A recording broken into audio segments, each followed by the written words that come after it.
Ladies and gentlemen, thank you for being with us tonight. Australia's ecosystems are in shambles. Europe is on fire, basically. What is going on, and how can we fix it? Now we'll turn to a conversation that we had with a leading conservationist, Louise Tyson. Mr. Tyson, thank you for being here. What's going on in Australia? So in Australia, we are currently witnessing the devastation of multiple ecosystems on practically the entire continent. Anywhere from forests to savannas, prairies, Great Barrier Reefs, and all of those ecosystems are now on a major decline. How about Europe and the United Kingdom? So in Europe, we're seeing record high temperatures pretty much all over the continent. Places like London, Liverpool, Heathrow, they've all seen temperatures of over 100, and most of these places have never been exposed to temperatures quite that high. We have wildfires raging in the country of France, causing many people to flee from the south portion of that country. What do you think is contributing to these factors?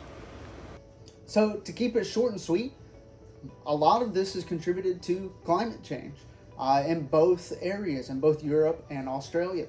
In Australia, we're seeing a dramatic decline in the amount of resources that have been available to conservationists.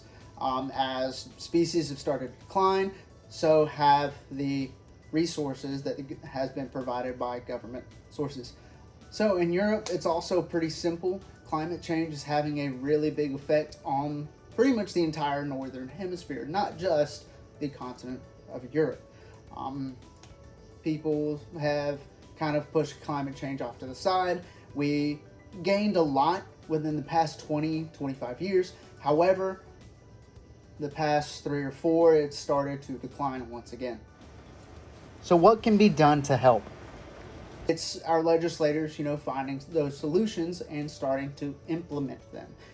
Putting more restrictions on factories, put more restrictions on corporations, maybe raising or lowering different standards that we need to try and achieve. Now, some of this is going to rely on how they police corporations, different things like that, different countries. The UN's going to have to take a hold of this, seriously sit down and look at how they're combating climate change, because obviously we're not doing enough. Mr. Tyson, it's a pleasure always. Thank you for being here. Thank you.